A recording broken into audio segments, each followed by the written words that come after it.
Hello there. Hello there, and welcome back to the Sky Guys, covering episode 5 of Skeleton Crew today. And you just got a lot to learn about being pirates here this week. I'm one of your hosts, Mike Phillips. With us as always, Pete Consadori is here. Pete, how are you? Doing well. Excited to talk about this episode. Um, Felt similar to the last one a little bit. We'll talk about it more and why I felt that way. But yeah, excited to be here. Happy to talk to you guys about it. Yeah. Also, we're here with us today. The manager of the spa on Lanupa, Nick Fraietta, is here. Nick, how are you? Doing great. Merry Christmas, Happy Holidays, everyone. They put this episode out on Christmas Eve. Wild to me still, but they did, and we're here recording a few days after on the 26th, and I'm excited to hear what you guys thought. Yeah, it's crazy to think about it here too, because with all the festivities going on, the family stuff here, I think I actually get to it on Christmas Eve, Nick, but I didn't get to it about like 10:45 at night. Yeah, I ended up watching a little before you, Yeah. but I had to watch twice because I was like half asleep when I was watching it. Yeah, I stayed up. I had some spiked eggnog. That really helped me get through the Oh, there you go. yeah. And Pete wants to subscribe to the Sky Guys and can do so Apple Podcasts, Google Play, TuneIn, Spotify, Amazon, all usual suspects. Simply search for the Sky Guys for your podcast platform and find episodes there here. And we got a couple episodes left here for the Skeleton Crew coverage. Make sure you stick around though, post these. We have some fun stuff planned in the lead up to Andor. Yeah, about what, three episodes left? Am I doing that Yep, math right? This that's is week right. five or week four, episode five. Yep. Yeah, so it's going by quick. Definitely subscribe. We have some hot takes, some really good takes there. And yeah, just it's totally free. Doesn't affect you guys one bit when it comes to that. It just helps us out and help you guys get some extra content as well.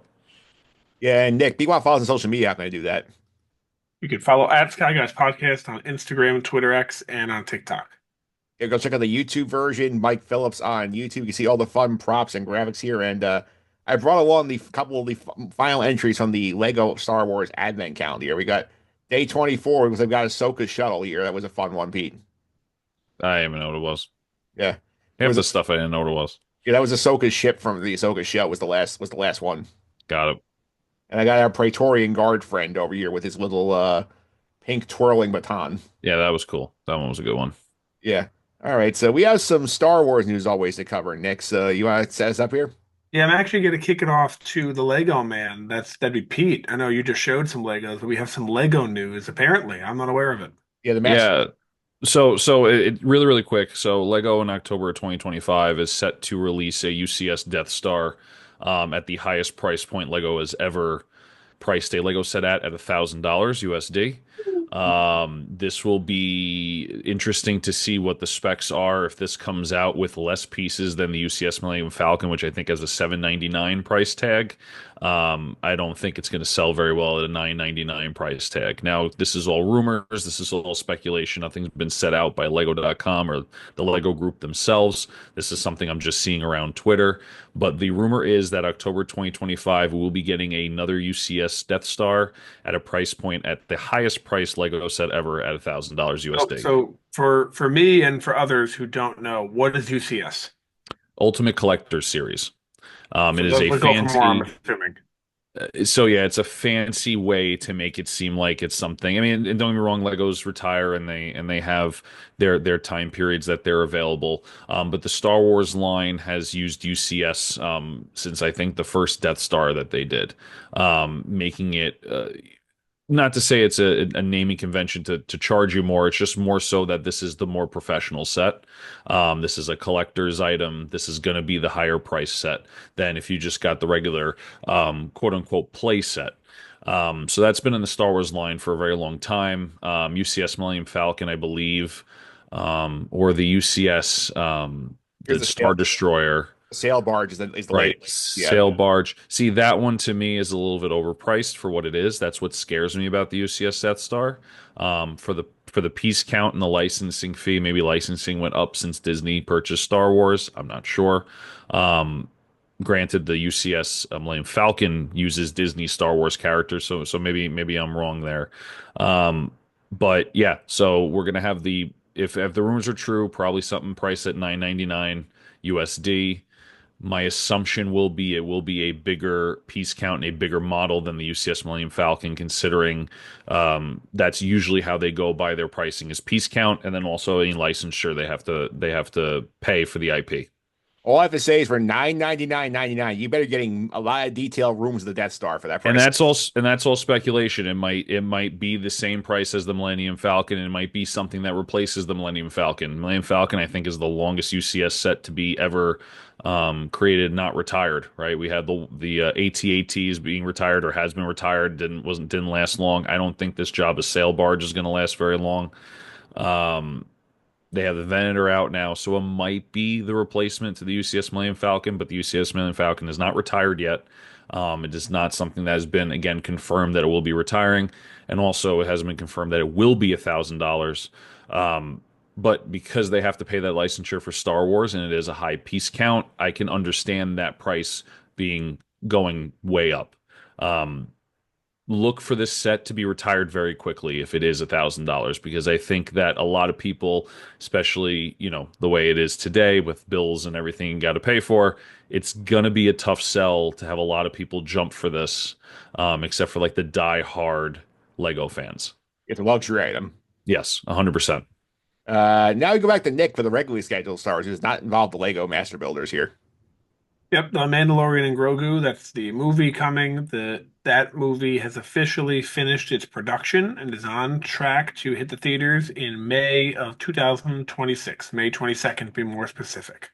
All right, it's about 17 months of a Star Wars movie to talk about on this podcast, a fresh one. Yep, yep. And the next thing is the budget for season 2 of Andor was, I guess, leaked, or I don't think it was revealed by Disney directly. I think it was leaked. Yeah. And it was at 290.6 million. So almost 291 million. This is the largest budget any Star Wars project has ever gotten, ever, Yeah. Even over all the movies. even over all the movies. So if you're excited for Andor season 2, I know I am. I guess I would think you'd be more excited. The money Yeah. they're getting. Yeah, we saw what they did with their season one budget, Pete, where they had all these practical location shoots, really great set design. Like you would think with the money they have, they can make this look really nice.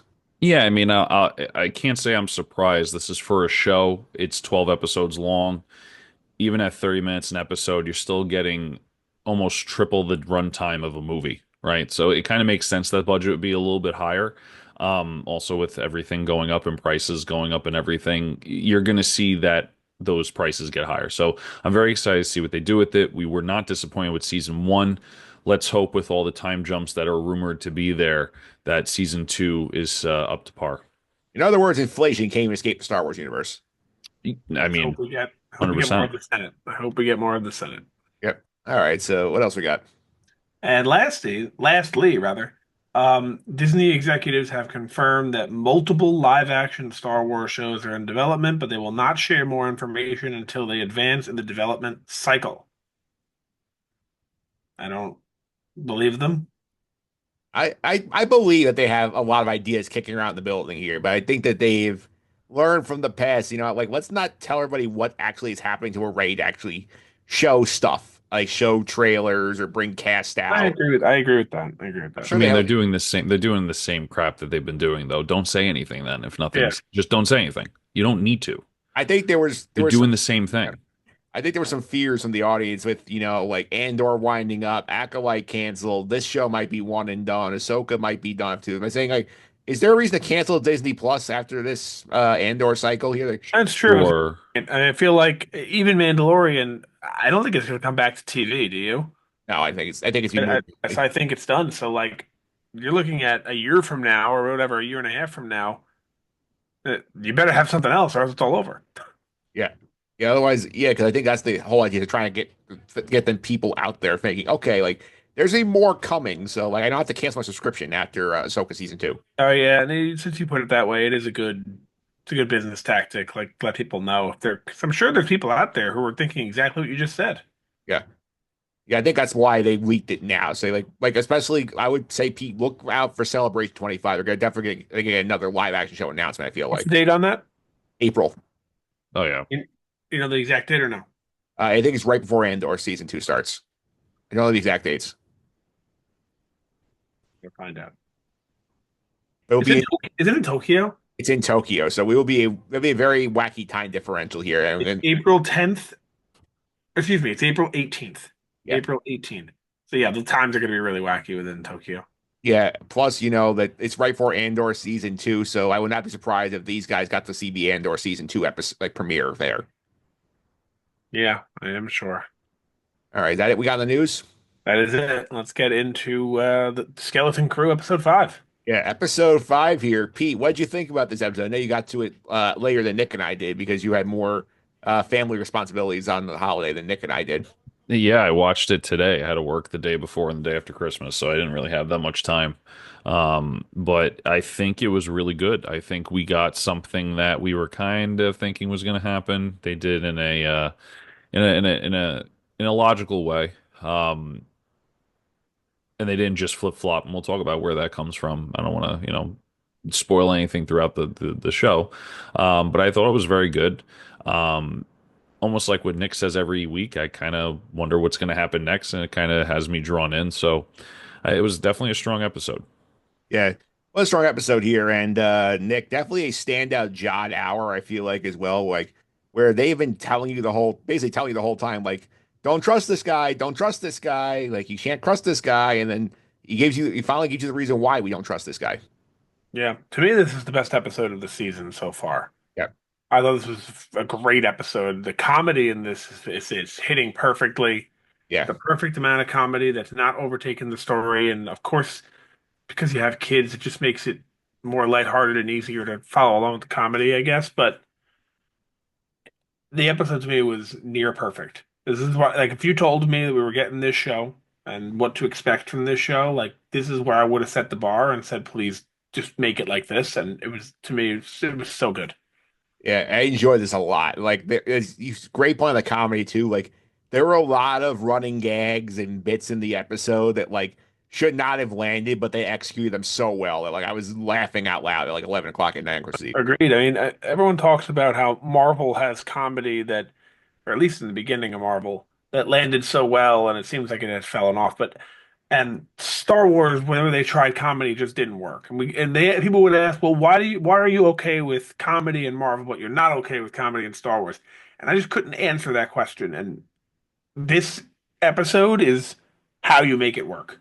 Yeah, executed very well and very fun. So, get into some of this stuff here. We should very briefly touch on the Atten section of it here with the parents, where we get a little bit, where Wim's dad's at work. We see Neil's mom shows up and basically brings him a barrier access code device and says, "Steal this code for me so we can get a message out to the kids." He gets caught because the security droid notices that his workstation surge. Great bit of physical comedy there, Pete, again, where like he's just kind of swapping hands, like, "Oh, you see this? It's in this hand. What's in this hand?" He's like, "Sir, you just show both hands at the same time," and then that was a great jump cut to Fern's mom having the device. Yeah, I kind of was wondering if the he was going to get away with it and droid's going to go perfect. Thanks a lot. But yeah, I think it was good. I mean, that's all we really get from this episode when it comes to that Adden, which was a little disappointing. I thought maybe we get a little bit more. But yeah, it was definitely a good scene, a great way to start it off. Yeah, and I do also want one note on Ad Nick is that like Fern's mom is Wim's dad's boss. I think her name is Farah, and like Hmm. they have this conversation in the room. He's like, "What were you doing?" He's like, "I want to get a message to our kids." He's like, "I want to go through proper channels." He's like, "The supervisor will never let us go look for these kids, so like we need to kind of like we're not gonna wait forever here. Let's just send the message out." Yeah, you can see they're going about it in different ways, which I guess doubles your chances of actually doing it successfully, right? She's trying to do it the quote unquote legal way, and Neil's mom and Wim's dad are just like, however we can do it, let's just get a message out there. So they're all working together and they're trying different methods, and I'm sure they'll get something out. It almost seems like, based on what we find out later in the episode, though, it might not matter if they get anything out. It seems like what they're doing is a waste of time. It looks like they're kind of finding At-Atten on their own. So it almost seems like the whole At-Atten storyline might be a waste of time, but it is completely necessary if you were to make this story realistic. Like, of course, the parents are going to look for their kids. We're not gonna sit there and wait for the Right. So, but it seems like they're wasting their time. Not that they know that, but it seems like the kids are going to find the planet and they're going to put out a distress signal for nothing. Plus, we know if they get a distress signal out by the end of the episode, we realize the kid's not going to be there to receive it.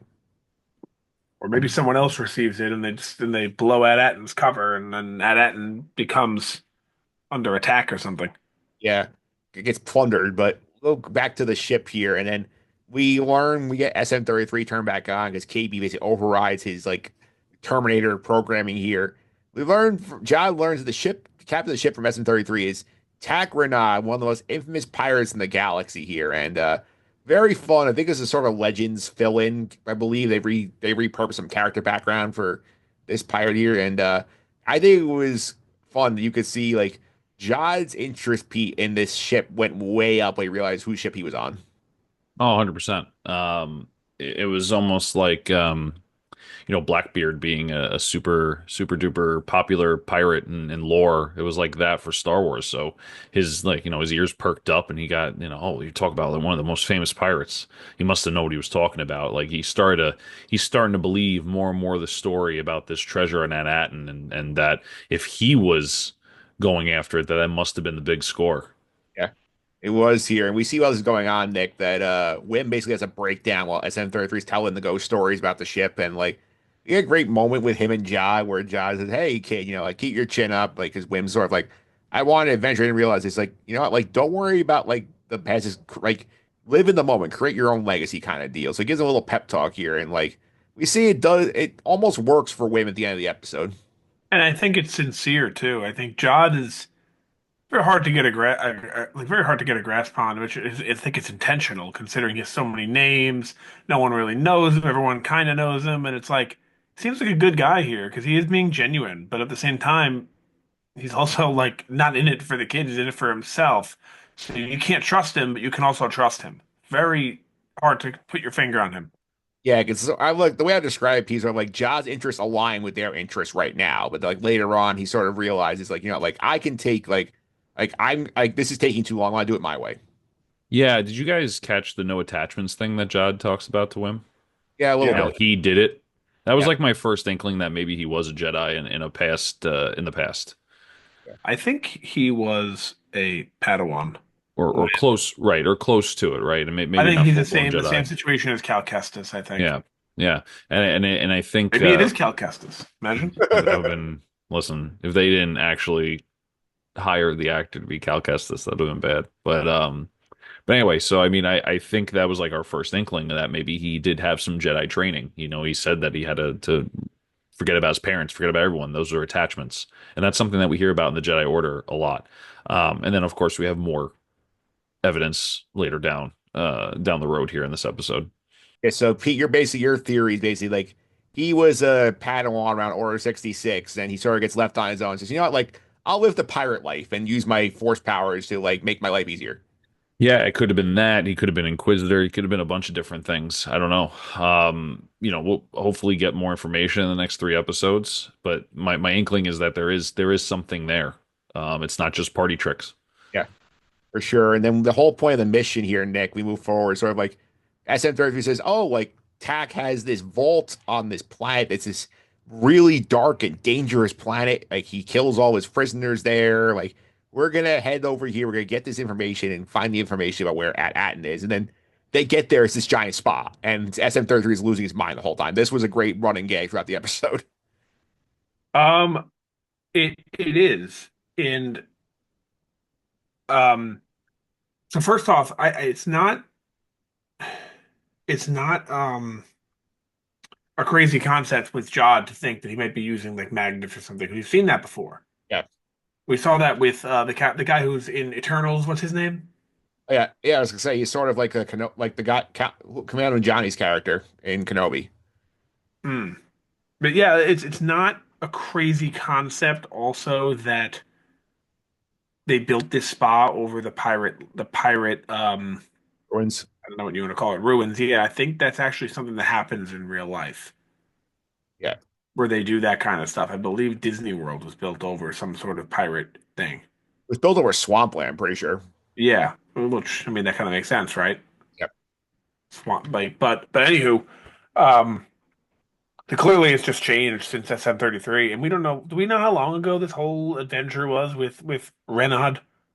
We do not, because like all I know is that we all know is that the ship was on at long enough for the thing to get basically buried in the planet. So Yeah, so my assumption is just that this was built in the meantime, which makes sense.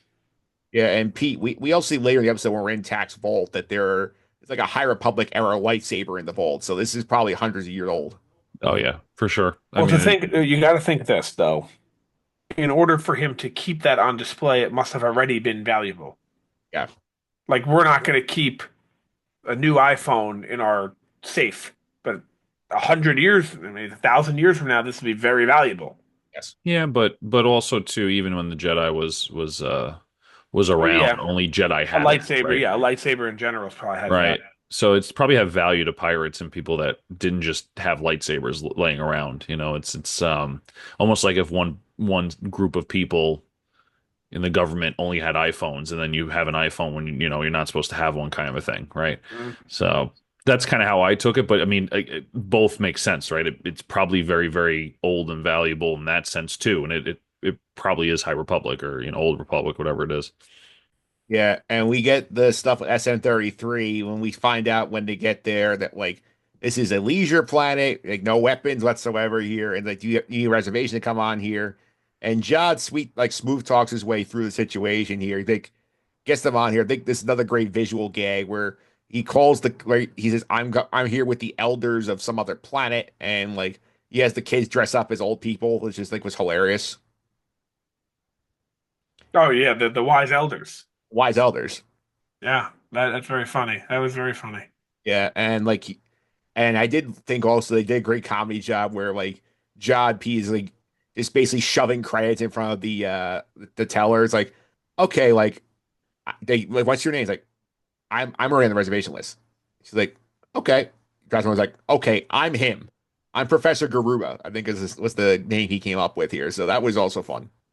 Yeah, I mean, it just shows a reality. Nothing is just, he had to kind of work his way into getting into this like spa thing. So it made sense. It was a nice little touch. Yeah. And while this happens, Nick, we get another old friend of Jod's comes up here. Her name is Pocket.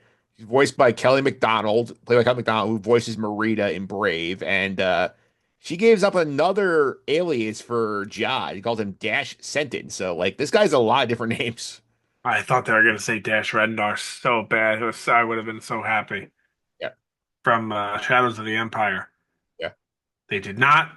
But yeah, he has got a lot of names, and I get it. I mean, he's a swashbuckling pirate who goes around and just robs and bribes everyone and then just disappears into the shadows. So everyone knows him, but no one really knows him.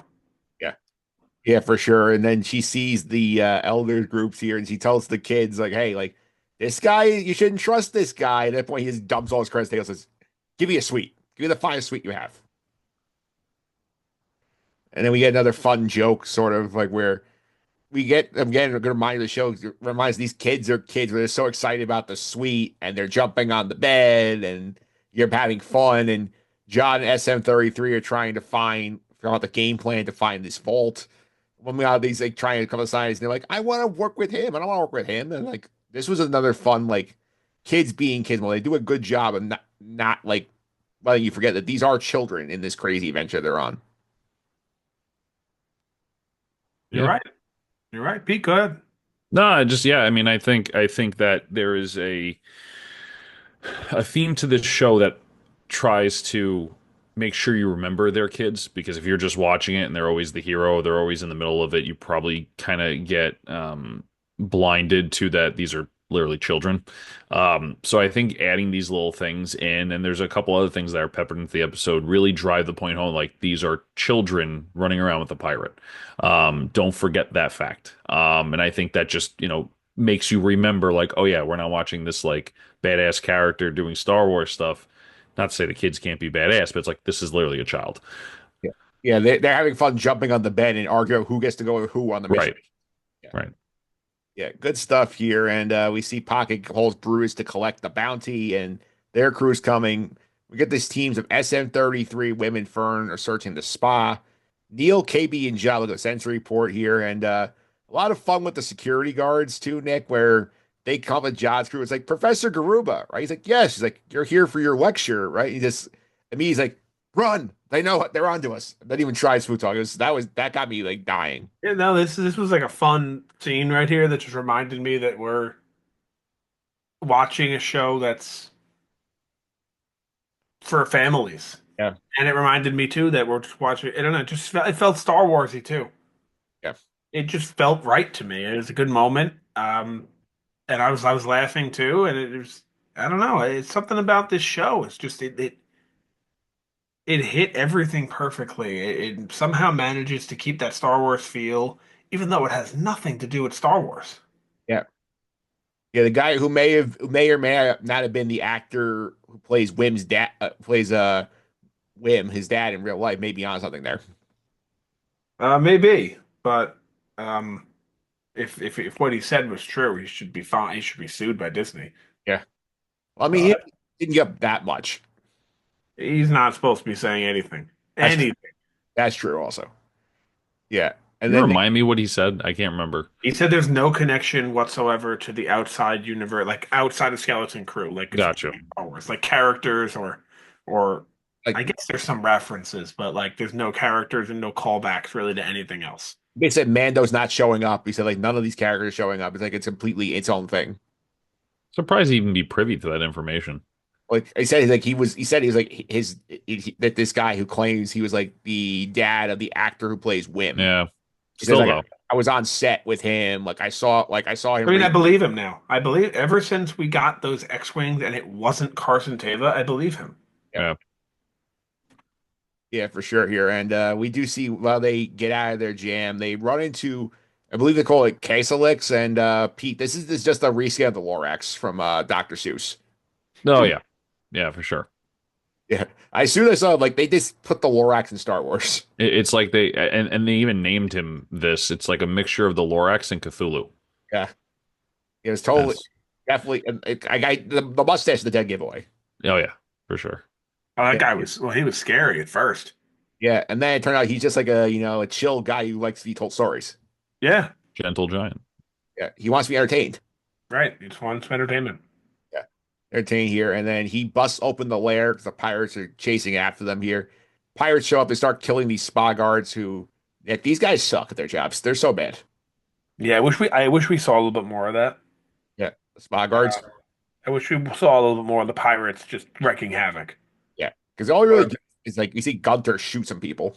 Yeah, I wish we saw like a little more up close action, but it's fine. You know, we got to see it a little bit, so it's okay. Yeah. We also get Pete. We get the Team Jod and the kids run into an acid pool puzzle, and they figure out there's a riddle on the ceiling that says that requires a great sacrifice here. The kids think it's like somebody's got to die for this thing to happen, and then they're basically ready to throw SM-33 in the pool. And Jod's like, "No, he's a pirate. He doesn't give a crap about living and dying here. He cares about treasure, so he just throws an old Republic credit into the thing, and the acid instantly dissipates." So very fun, like logic puzzle for the pirates. Yeah, I mean, definitely a good logic puzzle. Again, he uses the Force to do this instead of just chucking it. Yeah, So another little like throwing it in our face. Hey, he knows how to use the Force. Ever since we met him, I feel like we didn't really see much of it. Now in this episode, we see a ton of it. So I think that's why this episode, I'm very like they're definitely pushing that this guy's a Jedi or used to be a Padawan or something like that. But anyway, definitely makes sense. Was getting Indiana Jones vibes with all the traps and everything like that, and we'll see later when they do eventually get to where they have to go. There's something there too, but it was definitely interesting, and I like that kind of inter like that mix of like action. It wasn't just only blasters. It wasn't just lightsabers or whatever. There was some other cool stuff that was happening in the universe that we don't really normally see in Star Wars. yeah, for sure. We get into this vault also here, which I think was a very fun here. Nick, anything catch your eye in the vault? Nothing. I mean, there was a lightsaber in there. I'm sure there's a ton of stuff in there, but nothing that I saw specifically. This was not a Luthen shop level of Easter egg. Yeah, I'm sure there is. I would just have to look. I'd have to watch like a YouTube video where someone goes into detail on everything because I'm sure there's so much stuff. I didn't catch it. Yeah, I did like that. Like that, Jack correctly points out. He's like, he's a pirate, guys. All of his stuff's probably booby traps. So be careful what you touch. And Oh, it was Indiana Jones. It was right away. Indiana. The whole thing was Indiana Jones.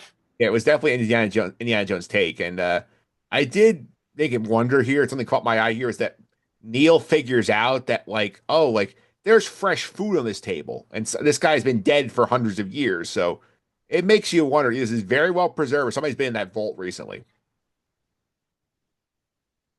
I mean, we find out what it was. Yeah, It was a fake. yeah, I didn't even think the angle of something was in the vault recently. I just Yeah, I knew didn't think that of that that was the either. thing, I just thought that's where we need to look under. It's not really right? fresh, fake food that looks fresh. yeah. I mean, my thought was that somebody's been in this vault, and that like somebody's put this in here, swapped out the fake food, whatever I they. was I don't I think was so. not that analytical. I think they just had one piece of food that was fake where he hid his, I don't know, what are we looking for? The data port. His data port, and he was hiding it somewhere, so he used a fake piece of food to hide it, and the fake piece is just easily recognizable. That's what I thought. Yeah. They do find this. Wim notices the lights here at one point, doesn't pick it up yet, but we do Oh, see. that showed a lot of restraint on his end. Yes. That was really good development on Wim's part. Like, I feel like in episode one, two, three, whatever, he would have grabbed it right away, considering he was hitting all the buttons on the ship, and now they're in this mess. Yeah. So good restraint from him. Yeah. And we do get another info dump here because SM-33 first, well, Jog has them flood the chamber outside with acid, which I think not only is supposed to be pirate bait, but it's a good way to trap the kids in there with him so they can't go run away from him. So that was positive on that front here for Jod's plan. But we get a recording of Tad Rennok, who reveals that At is the last quote unquote old Republic mint. So that appears to be our answer on At right now. That's the What does last. that mean? It's the last place that's minting old Republic currency. Okay. And Which then that's true as of the recording, which means it's been true for a while. yeah, because from what we've seen, Pete, like At has not been touched basically by the outer galaxy. If our main supervisors in contact whoever's in charge of the Republic or the Empire, but I feel like this is pretty much I think is our best answer. At it's like this was sort of the mint of the galaxy of the galaxy, and this is the last one left. Yeah, I mean they say too, it's the planet of endless treasure, right? I mean that's what it says. And I think not to glance over it, but I think it's very important that they pointed out that you couldn't see the face of the pirate. Yeah. Even one of the kids is like, "What's wrong with the video?" And the guy's like, "Shut up. Like we don't I'm not trying to listen." So as Yeah, much as let's do I'm this. Let's right. do this. All right. Who is Tak Renard? Which someone that we know, otherwise they would not have done that. They hid that video on purpose from us. So who is it? Uh, It's hundreds of years old, also remember. So this It's is very someone that we know already, which means the only character that we know who's hundreds of years old already is SM-33 himself. It seems a little wacky, possible, but is a bit wacky wacky. that he actually was the captain and he was programmed to be the captain seems a little wacky. I think it's clear that we know it's someone, or it's someone we know. And I also think there's a good possibility that the captain and the supervisor are the same person. yeah. So you think that that person is the captain? I was Okay. going to say the same exact thing. I think it's possible the crash landing, everyone died except him, and now he's just running this planet and just collecting all this money because I'm sure there's some sort of tax or whatever it may be where he's just collecting a ton of money from the citizens. Yeah, he's keeping it secret too, so no one has to share with anyone. Yeah, so he's basically found his own treasure vault. Yeah, Right. yeah. He never has to share with anyone else because it's because the setup is perfect for him to do what he wants. Yeah. All right, so put that in the theory vault here, and then we see here that Jod basically takes information, invokes the pirate code, and challenges Fern for captaincy of the ship. SN-33 allows it, and count the pirate code is a fight to the death. So stealing elements of other franchises once again. Yeah, Yeah. it works. Yeah.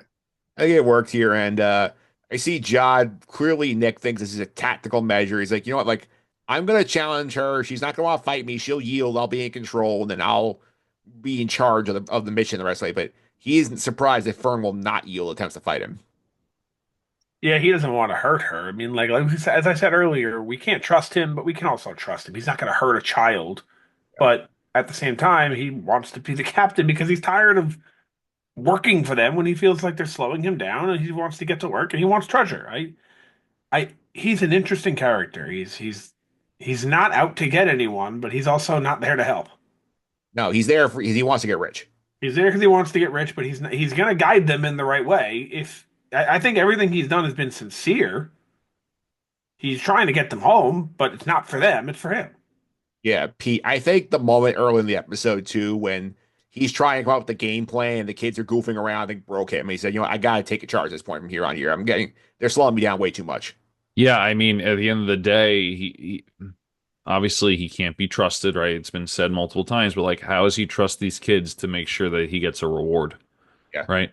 So he probably thinks, let me take these kids hostage and say, if you want them back, you give me X amount of dollars, or you give me X amount of credits, and then you can have your kids back when he goes back into the planet. Or if you want me to keep these coordinates hush hush, you got to give me half your treasure, whatever. You know what I'm saying? So I feel like he saw the opportunity and he's like, I need to take charge now because this is not going to work if this kid's the captain. And he knew that he could easily win in a battle. And like you guys said, he probably doesn't actually want to hurt them unless he has to. It was almost like he was kind of getting to that point where he's like, please just say yield so I don't have to hurt you so I could be captain. But I don't think he's in the business of that. I think he's trying to leverage these kids so that he can get as much treasure as possible.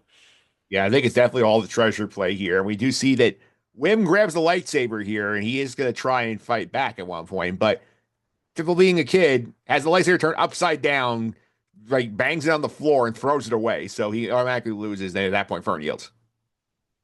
He tried. It was a courageous moment by Wim, which is showing good growth. But unfortunately for Wim, he was a little clumsy there. Can we put this out there? Is Wim this show's Charlie Brown? I suppose, yeah. 'Cause I feel like I every mean, time he's like wants to do something, he either like stumbles or he has a football pulled away from him. Like he can't get away on this show. I Ex- think this is going to be the next meme. Except he has one win, the literal next scene.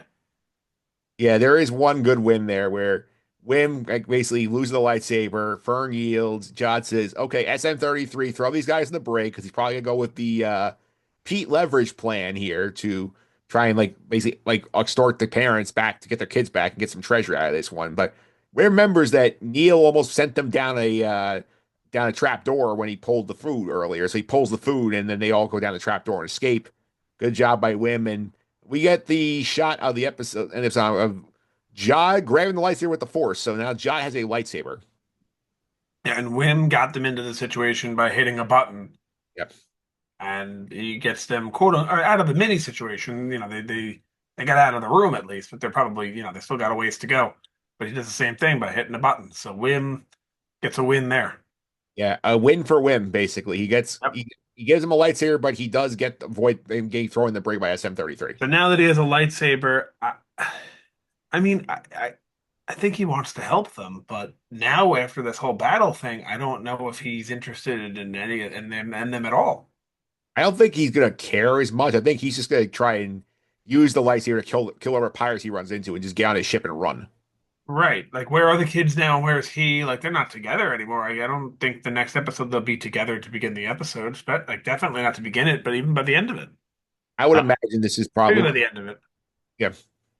yeah, I think he needs those kids for the leverage. I don't think he can just stroll into that and be like, I'm going to take your treasure, right? I mean, I think he needs the kids to barter with the parents to be like, look, or extort, look, I have your kids, you can have them back if you give me X amount of dollars. And I feel like you're going to see that he's going to maybe leave and then realize, crap, I kind of need them, and he's going to try to find them.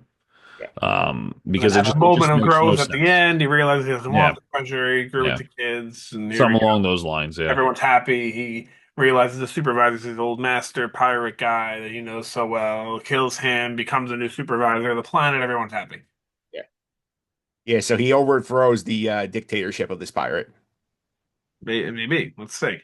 Yeah, we'll see here. And You're in agreement, it sounds like, that the supervisor is the captain. it makes the most sense because especially like I mean, I've been saying it for episodes. yeah. I mean, we've been teased about the supervisor so much, and we haven't seen the supervisor yet. So it's going to Yeah. be a big reveal when we get Yeah, it. I mean, to me, it's clear we have to know who the pirate is, the captain that is, or else they would have shown the face.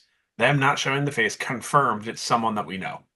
Or yeah, or somebody who's relevant to the story. We may not know them Right. personally. We're gonna know. By the end of the series, we will have known that face, and it would have ruined the moment had we seen it. Yeah, because like, couldn't you see this, guys? Where it's like episode 7, where like they find out, they see the kids see the face, and then we turn around and we finally see Fern's mommy at the supervisor. It's that guy. Mm-hmm.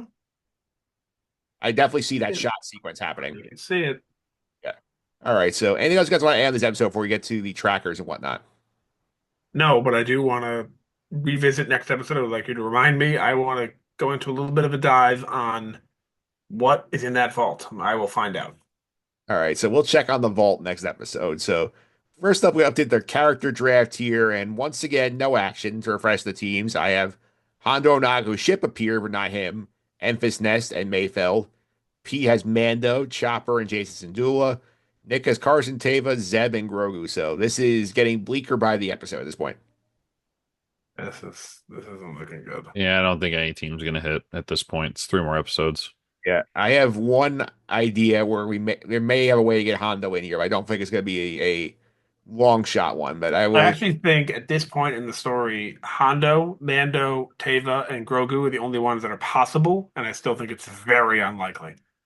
Yeah, I think there's a possibility for Hondo. I'll explain at the end of the episode. So we get to predictions. I think it's going to explain a little bit, in my opinion. So, Okay. all right, we'll go up there. Our trackers. We had a lot of trackers hit this week, so that was a fun thing here. So, Pete, we got another new planet. We got Lanupa, the spa planet. So 3 planets he visited so far. Not bad. All right. Next up here, classic lines here. We got the kids all yelling Wizard in the Suite. So the classic lines. That's the 3 classic lines of the season, Nick. I liked Wizard. Wizard was a great line. Yes, it's a great line here. Pete, fun cameo according to Screen Rant here. Did you happen to catch the Hut bathing in the spa when the kids were running around here? Yeah, and he picks up the assistant and he's like, "Please, sir, not again." Yeah. He Yeah. says not again. Isn't that weird? Yeah. Yeah, he's probably done this before, many times. Yeah, but it's implying that he's eaten the same guy before. I guess so. Well, Maybe- we don't know if that's what's happening. Yeah, I don't know. We don't Like, know. he could be. But anyway, that hut, sweat- we know he that might hut. be the sweat rat. You know what I'm saying? Like where it Zero might the Hut was It might be a towel for the right. Exactly. But we know that hut. Yeah, apparently this is one, according to Screen, this is one of Jabba's cousins from the Book of Boba Fett, one of the twins. Oh. So we're up to 3 cameos this season. So So that is how we could have hit the character draft. somebody should have said the twins. One of us said the twins. Yeah.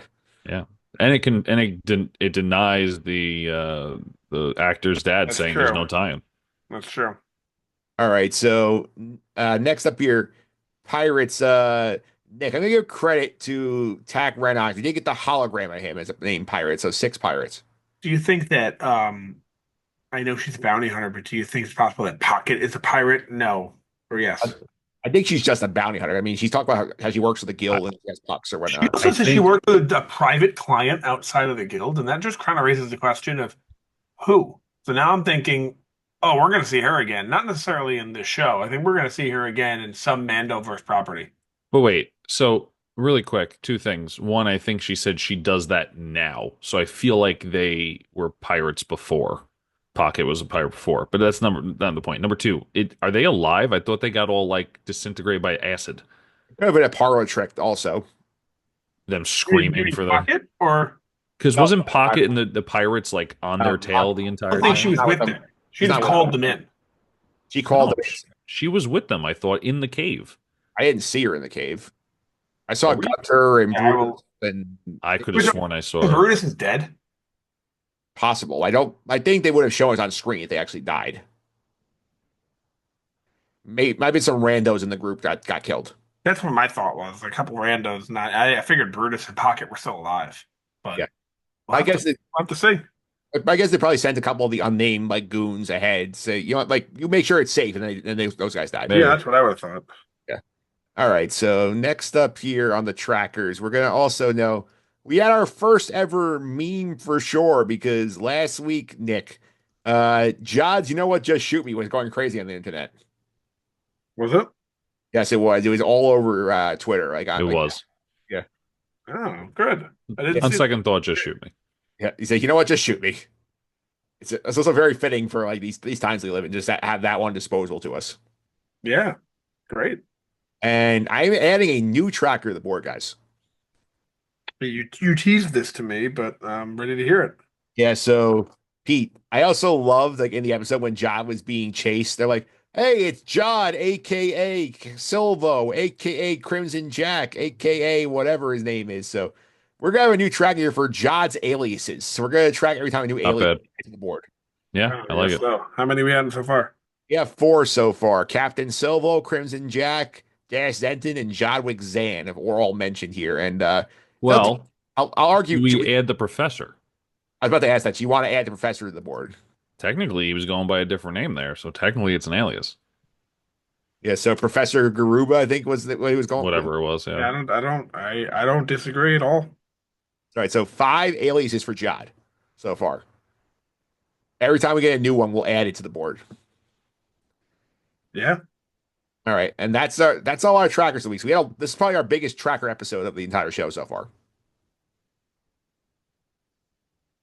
great. All right, next up you go the MVP LVP board. These are the best and worst characters of Skeleton Crew as rated by us through the first four episodes of the season here. Neil Longbottom on top of the board at +5. Pete, I told you we were gonna do that. KB +3. Jod, aka Captain Silvo, aka Crimson Jack +3. I gotta add his other two AKAs next to this one here. Fern +2. The writers +1. Security droids in the premiere -1. Hana from Pete last week -1. Brutus -2. Wim's dad -2.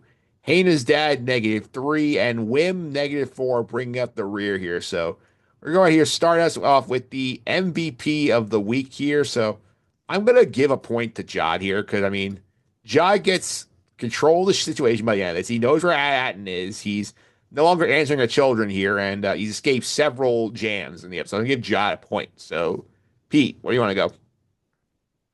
Just for the sake of variety, I agree with you with Jod. But I think I'm gonna give it to Wim. I think I agree with Nick with the character development, and I think that he really tries and shows bravery, and he's trying to think for the good of the group instead of just ooh shiny and trying to press something. So like Nick said, he shows massive restraint, and I think that's a lot of character growth, and he goes silently. He's silently growing in this show, so I want to give him a point. Nick. I'm gonna give it to KB. No, I'm kidding. I don't think she said anything the whole episode. Oh, I'm well, gonna get. yeah, she actually like she said I reprogrammed the SN33's memory chip. That's Yeah, all. she had like two lines the whole episode. I think I agree with what you said, Mike. I'm gonna give it to Jod. I feel like he may have done things in an asshole way, but at the end of it, he's in the best position that he was compared to the beginning of the episode. Yeah, because like he significantly improved his lot life where he's no longer answering to children. Did not answer to children anymore. He has a lightsaber and he knows where Atten is. Yeah, and he's got SN33 reprogrammed and loyal to him.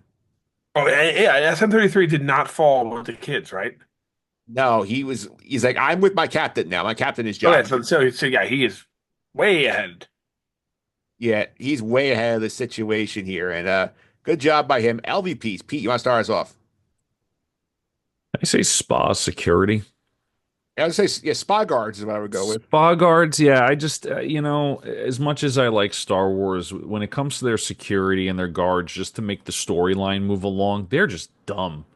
They're really dumb. I mean, even the whole thing with Jod and the kids, and they're like, oh, these wise, whatever they were, elders, you're not going to jail, even though you're with him. He's going to go to jail, and then KB's like, we're just kids. Oh, well, then you're going with them. Like, it's the stupidest thing, and I understand you need it to make the plot move along, but I got to give it to them. They're pretty bad. Nick. Have we given any points to Brutus or his gang yet? Bruce is at -2.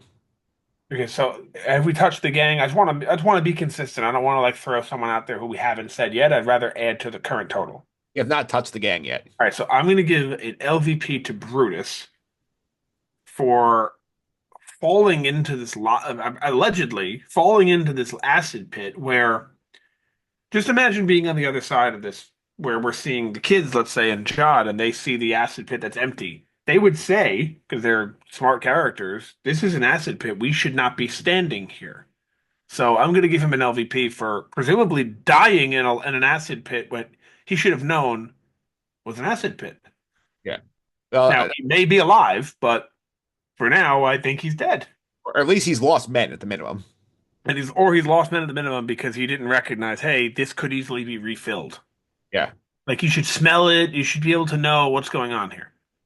Yeah. I'm going to get to the spa guards. They were very inept at their jobs here. I mean, the point, like, see the episode where, like, they take the knife away from Jod and Jod takes it back in 2 seconds. They don't notice it's gone. You got the weird thing with them, like, failing to catch three children running a straight line. And then you have, like, the guards who, like, have no idea what's happening as they get murdered by pirates. So spa guards get it from me. All right, next up here, the grade of the episode scale of 1 to 10. What is worse? 1978 Holiday Special. 10 is up there at the Prison Break episode and off the pinnacle of Star Wars content. Nick, kick us off here. I'm going to give it a 9. It 9. was a great episode. Probably the best we're going to get in this series. I don't know. We'll see. But to me, the 10 is reserved for a Prison Break and or episode, if you will. I'm giving it an 8.5. I think it's a very strong episode. I think there was a little bit of goofiness in there, but very fun overall. Pete. I'm with Nick. I'm giving it a 9. I think the whole episode is strong, even with the very short scene with the parents. Complete episode, but again, not the top of the top. So 9 it is. All right. Last but not least here, predictions for episode 6 here. I'll kick us off here. So I think KB is going to call Kim for help. I think they got teased that a few weeks ago. I think that happens here. And I think we get some Jod flashbacks. I think get a little bit of Jod flashbacks. Sort of, we've been teased about him for a while. Then we're going to get some answers on him finally. And I think in the flashback, we will see a young Hondo Onaka as somebody he runs into. So that's, I think we get Hondo in the storyline. We get a cameo, sort of like the Rex cameo in Ahsoka. Pete, you're up next. Um, I think Jod is very calculated. I think he knows he needs to have those kids as leverage for when they try to store money from the parents. So I think the episode is going to be the kids trying to get out and escape Jod while Jod is pursuing and trying to find the kids. And I think that the pirates will still be there. They only sent a little bit of a group down there, and they're going to have to navigate off this planet. And I think that's going to be the majority of the episode. It's basically Home Alone. Yeah. Star Wars Home Alone, but a planet instead of a home. All right. Nick. I completely agree with Pete. I see it as like the next move is for Jod to get to the ship and go to Etten, right? Yeah. He can't leave without the kids. So I'm thinking it's going to be some sort of episode where they're both trying to escape the planet, realize they need one another, and make amends. Like after this, we're getting on the ship and we're going to Etten, and I believe the final 2 episodes, 7 and 8, are going to be on Etten, or at least episode and a half. Yeah. So I think this episode 6, needs to be where they make up, if you will, come to some sort of agreement, realize we're going to do this together, and then set sail to Etten by the end of episode 7. Because I think episode 8, beginning of the episode, you got to get there. Yeah, because I think you're right. I think Jod will get on the ship and realize, like, even if SM-33 is the greatest fighting robot of all time, we're going to get our asses kicked. Look, if we have every adult on the planet and security force coming after us. Yeah, I'm really hoping that this is not a show where they show up at Etten in episode 9, or excuse me, 8. I would really want like more fleshed out stuff to happen while on that planet. I feel like it would be a little rushed if we just got there. So I'm hoping that next episode, by the end of it, we start our journey to Etten. I really hope there's not another episode 7, where we're doing something and then go to Etten. I feel like that'd be rushed. I agree with you guys. I also think like the Kim thing was sort of left out for us in episode 3. I think we're going to get touch back on that. I have a hot take. Yeah. Hondo's the supervisor. Boom. I did see a post on Reddit that basically said that not that Rondo's the supervisor, but that the species of Hondo is, I don't know how to pronounce it. I don't know either, but is the species that the captain is. Yeah. Not that it would be Hondo, but it would be the same species. It's the same. It's Hondo's that species of those guys who hold the sticks like this, and they're guards for Jabba the Hutt. Yeah. They're not the pig guys, obviously. The other ones. I Could think be that, Hondo's. It could be Hondo's father was the It could pirate be. captain, That's possible. and yeah. he just followed in his father's footsteps and found it, and after the war and everything, and became the supervisor. Yeah. So I think my hunch is sort of like, I think that like, if we get Hondo, it's in a flashback and he's there for like a scene and he's not a big part of the story in the present. How sick would it be if the supervisor comes out in a Tondo? Yeah. And he says, like, and he Be says, pretty dope. yeah, he starts talking about like we got to talk about some business. Yeah, I don't know. It'll be fun, but we'll be back next week. We'll have a guest next week, and we'll give you guys a card here again. As Nick loves, another episode on a holiday year, is episode 6 dropping on New Year's Eve. So look for a record from us on January 2nd. So Thursday night again for the episode 6 recap on your podcast. So This one I'll be fine to watch live. My New Year's days are behind me. Unfortunately, I don't think Pete's are behind him yet. No, no, I'll be watching Thursday before the show. All right, so that's coming next week. Well, thank you guys once again for coming on. Always a lot of fun. Pete, if you want to check out what you're up to on social media, I can do that. At Consi29, Twitter, CONSY29, AP Tyler 308 created the background behind me on Reddit. Make sure you check them out. Nick, one more time. If you want to follow us on social media, how can I do that? At Sky Guys Podcast, it's on Instagram, it's on Twitter X, and it's on TikTok. Yep, you can also follow me on social media. M Phillips 331. It's MPHILIPS 331. This week over on the Just on the Suffering podcast is Holiday Special 7. So I've reshared an interview with Anthony Tacomo talking about his book on Dated Right and as retiring his number next year. Plus, Nick Fraietta stopped by to do some NFL picks on the podcast this week. Yeah, so far we have some action on your picks, none on mine. You're 1-0 so far. Yeah, I bet the Chiefs on Christmas Day, and they covered very easily. So They did a good job for you. yeah, Christmas Day. Christmas Day football ended up being a snooze fest. yeah. Pete, did you watch any of the Christmas Day football on Netflix? I did not. My parents don't have Netflix at their house. And I want to start with this IP back and forth, signing into different things, and them yelling at me that it's not my home network and stuff. So I just didn't watch it. But I was watching the stats very closely because I am in my fantasy football championship. So wish me luck. Congrats. Hopefully, I have a strong week here. And kudos to Netflix. The Yeah. whole Tyson fight, whenever that was, November, whenever it was. Yeah, the debacle with Jake Paul. The debacle, not even the fight, just the buffering and it was an awful live thing for Netflix. And I don't know about your end of the stream, Mike, but perfect on my end. Yeah, it was very smooth. Very smooth, fantastic job by them. They must have learned a lot whatever happened in that Tyson fight, and they fixed it. Yeah, they did fix it. We'll be back next week for episode 6 of Skeleton Crew. We will see if we get a little reunion between John and the kids. Until then, may the force be with you.